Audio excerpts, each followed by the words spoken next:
अस्सलाम वालेकुम दोस्तों, बिटकॉइन ने एक नया ऑल टाइम हाई बनाया 1,23,000 के ऊपर। और अभी यहाँ पे चल रहा है बिटकॉइन 1,16,000 के ऊपर। 1,15,000 का लो जो है बिटकॉइन लगा चुका है। और कल की वीडियो देखी है आप लोगों ने, जस्ट 24 घंटे पहले की वीडियो देखी है, तो उसमें मैंने आपको बताया था कि 1,23,000 का जो ऑल टाइम हाई बना है उसके बाद अब यहाँ पे एक हायर लो का मूव जो है वो मार्केट को मिलना चाहिए। हम एक्सपेक्ट कर रहे हैं, रीजन बहुत सारे थे कि क्यों यहाँ पे जो एक रिट्रेसमेंट है वो पेंडिंग है। और उनमें से एक रीजन था सीएमई गैप। तो सीएमई गैप कहाँ मौजूद था और क्या वो फिल्ड आउट हो चुका है, तो वो दिखाने के लिए मैं आपको लेके आ चुका हूँ सीएमई के चार्ट के ऊपर। हमारे पास यहाँ पे दो सीएमई गैप्स मौजूद थे और एक यहाँ बहुत छोटा सा सीएमई गैप था, वो फिल्ड आउट हो गया, और एक यहाँ स्टिल बाकी है जो अभी तक यहाँ फिल्ड आउट नहीं हुआ, और वो बनता है यहाँ पे 1,15,000 से लेकर 1,14,000 की रेंज के अंदर। और मैं एक्सपेक्ट कर रहा हूँ कि बिटकॉइन जो सीएमई गैप को फिल्ड आउट करेगा और उसके बाद यहाँ पे हमें एक स्कैल्प का मौका मिलेगा, एक छोटी मोटी ट्रेड का मौका मिलेगा और इंशाल्लाह वो हम लेंगे। अब बिटकॉइन तो यहाँ बहरहाल इस टाइम डंप कर रहा है और हाई बनाने के बाद अब यहाँ पे देखो तकरीबन यहाँ पे 6%, 6.5% जो है वो डंप कर चुका है। तो यहाँ पे ओल्ड कॉइन के साथ क्या हुआ है, हम पहले क्या देख रहे थे जब बिटकॉइन नीचे था कि बिटकॉइन थोड़ा नीचे आया नहीं कि ओल्ड कॉइन्स की लुटिया डूब जाती थी। बट आज क्या दिख रहा है वो दिखाने के लिए मैं आपको लेके चलता हूँ यहाँ पे कॉइन मार्केट कैप के चार्ट के ऊपर।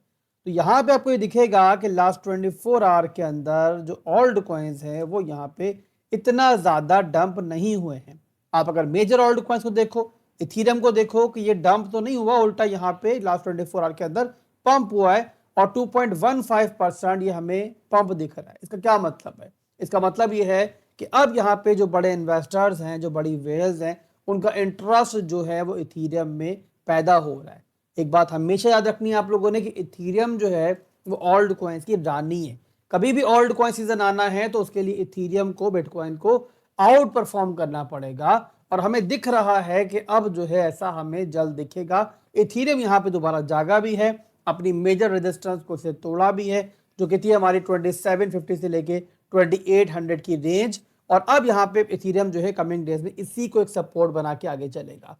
तो इथीरियम यहाँ पे दोस्तों अच्छा दिख रहा है मुझे, और कोई मुझे रिट्रेसमेंट मिलती है अगर सपोर्ट जोन पे तो मेरे लिए फर्दर वो बाइंग का मौका होगा। मैं ऑलरेडी बहुत जबरदस्त बाइंग अल्हम्दुलिल्लाह नीचे के लेवल पे कर चुका हूं, मुझे रिपीट करने की जरूरत नहीं है कि हम लोगों ने कितनी जबरदस्त तरीके से इथीरियम का बॉटम पकड़ा। मेरे साथ बहुत सारे लोगों ने अभी रिसेंटली जो है इथीरियम में बाइंग की थी नीचे के लेवल्स के ऊपर। तो यहाँ पे हम एक अच्छे प्रॉफिट के अंदर है और मैं एक्सपेक्ट कर रहा हूँ कि हमें इथीरियम में मजीद भी पैसा बनाने का मौका मिलेगा। अब इसके बाद चलते हैं बिटकॉइन डोमिनेंस चार्ट के ऊपर कि जिसकी वजह से ऑल्ट कॉइन इस टाइम स्टेबल है, और दिखाते हैं कि कहानी इस टाइम क्या चल रही है और क्या हम ऑल्ट कॉइन सीजन जो है वो जल्द एक्सपेक्ट कर सकते हैं। तो बिटकॉइन डोमिनेंस चार्ट मैंने ओपन कर लिया है और यहाँ पे आपको क्या दिख रहा है?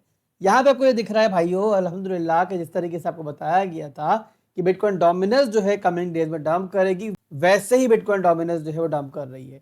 और जिन लोगों को नहीं पता उनको बता दो कि बिटकॉइन डोमिनेंस के डंप करने का मतलब कि इन्वेस्टर्स का बिटकॉइन से अब इंटरेस्ट थोड़ा कम हो रहा है और वो आ रहे हैं रिस्की एसेट की तरफ, जो कि जाहिर सी बात है ऑल्ट कॉइन्स है और शॉर्ट टर्म के लिए ही सही। बट बहरहाल अब यहाँ पे हमें दिख रहा है कि बिटकॉइन से पैसा निकल के थोड़ा बहुत जो है ऑल्ट कॉइन्स में भी आ रहा है और इसीलिए आपको डोमिनेंस जो है बिटकॉइन की कम होती हुई दिख रही है। और अगर आप लोग मुझे देखते हो, सुनते हो मुसलसल, तो आप लोगों को याद होगा कि बिटकॉइन के पंप करने से पहले ही मैंने आपको ये रेंज दिखाई थी और बताया था कि करीब मैं एक्सपेक्ट कर रहा हूँ कि ये ट्रेंड लाइन जो है वो टूटेगी और उसके बाद हम यहाँ पे डोमिनेंस को नीचे डंप करता हुआ देखेंगे। और रीजन भी दिया था मैंने, फिर बता रहा हूँ, हवाई बातें मैं नहीं करता, हमेशा हमारे चार्ट पे दिखता है वही आपको बताता हूँ कि यहाँ पे स्ट्रक्चर टूट चुका था हमारा डोमिनेंस का, और जो यहाँ पे पंप आया थोड़ा बहुत वो हमारा एक लोअर हाई का मूव था।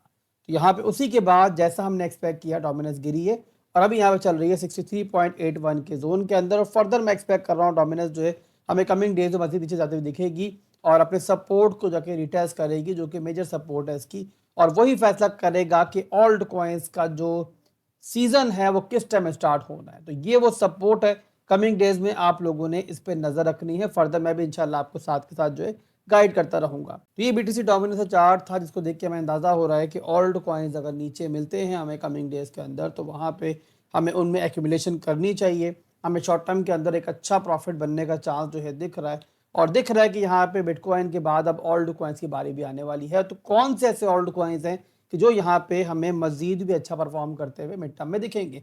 तो उनमें पहला ओल्ड कॉइन वही है जिसके बारे में पहले बताया मैंने आपको, इथीरियम चार्ट। इसका भी ओपन कर लेते हैं, इसको भी जल्दी से देखते हैं कि यहाँ पर क्या चल रहा है इथीरियम के अंदर। यहाँ पे हमारा 2800 का जो एरिया है वो टूट चुका है, उसके बाद इथीरियम ऊपर मौजूद है और यहाँ पे देखो तो हायर हाइज हायर लोज बन रहे हैं। तो इस लिहाज से सपोर्ट बनती है इथेरियम की, जो कि आप लोगों के लिए बाइंग वगैरह के लिए बनेगी। पहली बनेगी यहाँ पर हमारे पास ये वाली सपोर्ट जो मार्क करने जा रहा हूँ, और ये है हमारी तकरीबन यहाँ पे 2900 की सपोर्ट। और इसी से आप देखो तो अभी जो है हमें एक टैब भी मिला है बिटकॉइन के डंप के साथ, और बहुत ज़बरदस्त जो है बाउंस भी हमें देखने को मिला है।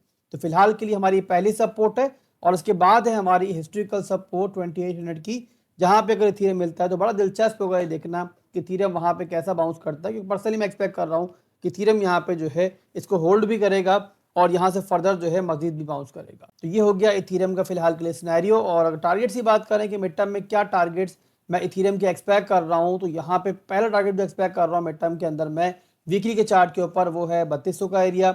और इसके अलावा अगर फर्दर बात करें तो यहाँ पे इसके बाद जो हमारा एरिया है वो है 3550 का एरिया, 3550 का एरिया, और इसके अलावा उससे अगला एरिया है हमारा 3800 का एरिया। तो यहाँ तक मैं एक्सपेक्ट कर रहा हूँ कि मिड टर्म के अंदर हमें इथेरियम जो है यहाँ पे दिखेगा। तो आप लोगों ने इथेरियम को नज़र में रखना है, कोई भी अगर रिट्रेसमेंट मिलती है तो वहाँ पे इथेरियम में बाइंग अपॉर्चुनिटी होगी। इसके अलावा सोलाना को देखेंगे, सोलाना भी एक्सपेक्ट कर रहा हूँ मैं कि फर्दर जाएगा ऊपर, जाएगा इथेरियम पंप करेगा, मार्केट की रानी है। तो सेकंड रानी जो है यानी कि जो किंग है बिटकॉइन का, उसकी सेकंड बेबी वो है सोलाना, तो वो भी ज़रा साथ ही जाएगी। कहाँ पे जाना है इसने। और तो सोलाना का चार्ट मैंने ओपन कर लिया है, और सोलाना चल रहा है इस टाइम 161 के ऊपर। सोलाना को मैं एक्सपेक्ट कर रहा हूँ कमिंग डेज के अंदर कि आपको यहाँ पे इस रेंज में दिखेगा 179 से लेके 180 का रेंज। और यहाँ पे जो सपोर्ट बनेगा इसका सोलाना का, कि जहाँ पे आप इसको एक्यूमुलेट कर सकते हो, इसमें एंट्री बना सकते हो, तो वो है हमारी ये वाली सपोर्ट। मैं आपको मार्क करके देता हूँ, तो ये हमारी सपोर्ट है। ये डेली की सपोर्ट है हमारी 148 से लेके 150 का जोन। और डीसीए के लिए एक पार्ट जो है हमेशा साइड पे रखो, ताकि इन वर्स्ट केस आप लोग पैनिक ना करो, बल्कि आप लोग जो है अपनी जो पोजीशन है उसको डीसीए कर पाओ।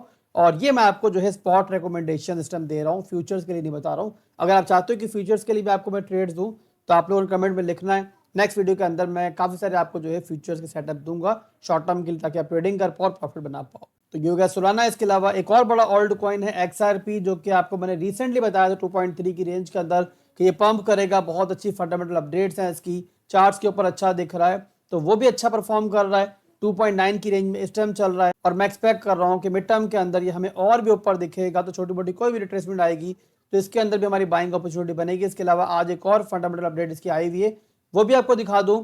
और वो ये है कि रिपल जो है उसने कंफर्म किया है कि वो यहाँ पे माइका लाइसेंस के लिए जो है अप्लाई करने का सोच रहा है। और यहाँ बात मैं ऐड कर दूं कि माइका लाइसेंस ना होने की वजह से ही यूएसडीटी को यूरोपियन कंट्रीज के अंदर बैन किया गया था।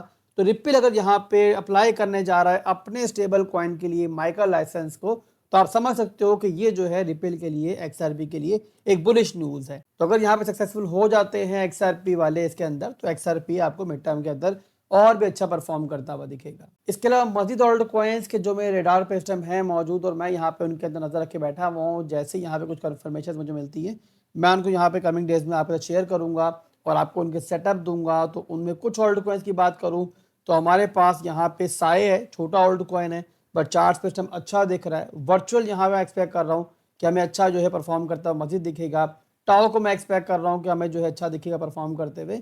और इसके अलावा और बहुत सारे ओल्ड कॉइन्स हैं जो कि इंशाल्लाह मैं कमिंग वीडियोस के अंदर आपके साथ शेयर करूंगा, आपको उनके सेटअप दूंगा। बट इसके लिए आप लोगों ने मुझे सपोर्ट देनी। आजकल वीडियोस पे आप लाइक बहुत कम कर रहे हो, कमेंट्स बहुत कम कर रहे हो, तो जाहिर है अगर मेरा इंटरेस्ट नहीं होगा तो मैं क्यों आखिर आप लोगों के लिए मेहनत करूंगा। तो अगर आप चाहते हो कि मैं चार्ट्स के ऊपर ज्यादा टाइम स्पेंड करूं और आपके साथ मजीद सेटअप शेयर करूं, तो फौरी तौर वीडियो में लाइक करो, कमेंट करो, और फिर देखो कि इंशाल्लाह मैं आपको कितने जबरदस्त सेटअप देता हूं जिसमें आपको जबरदस्त प्रॉफिट बनाने का मौका मिलेगा। तो अभी के लिए बस इतना ही था, फिर मिलते हैं इंशाल्लाह बहुत जल्द एक नई वीडियो के साथ। दुआ में रखिएगा।